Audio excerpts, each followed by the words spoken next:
Military glow sticks, IEDs, Bangalores, and Gatorade bottles. Let me know at the end if you learned something from this. Now, military glow sticks or chem lights come in all different sizes and colors. The one I have in my hand just so happens to be infrared. Notice how nothing's happening? Because it can only be seen by infrared optics. Take a length of 550 paracord. You rip out the white threads on the inside, you tie one end onto the end of the chem light, and you wrap it on up. You keep it on you, and you use it for signaling. When you need to use it to signal aircraft or whatever, you crack it, you undo it, and you spin it around your head. It's called a buzz saw. I've also heard it be called a rabbit's foot. This is called an E-stake. I've also heard it be called a picket. They get pounded into the ground with that tube-like hammer there, and they're used for concertina wire obstacles. I've been told razor wire is outlawed by the Geneva Convention, but not American correctional facilities. When engineers set up obstacles, they'll hang them on the inside right here of the E-stake. That's so defending friendly forces can see it, but not the enemy with their naked eye.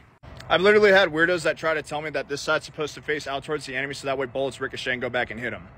Combat engineers could sandwich a bunch of C4 between two E-stakes, wrap them up in duct tape, and stick a blasting cap inside them, therefore creating the improvised Bangalore. If you don't know what a Bangalore is, remember in Saving Private Ryan when they're trying to get off the beach and they're like, Bangalore, Bangalore! And then somebody comes on up with that tube-like explosive to clear the German obstacles. That's what a Bangalore is.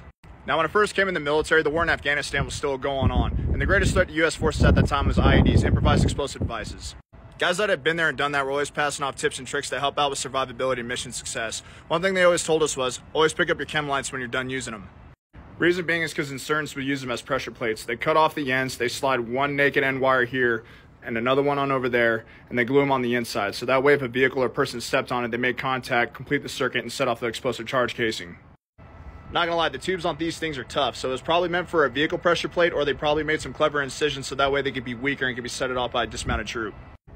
One life hack that I was taught was if you don't have enough chem lights to go around during night operations to mark the ground that was already clear for IEDs by the combat engineer with a minesweeper or a metal detector, whatever you want to call it, you take a Gatorade bottle and you shove a bunch of Q-tips in there. And then you take a chem light, particulated infrared one like this, you crack it open, get all the juice on the Q-tips, you shake it on up and you keep it in your magazine dump pouch. So what you do is after you swept an area, you take one of those Q-tips, you fish it on out and you put it on the ground so that way you can mark a clear lane.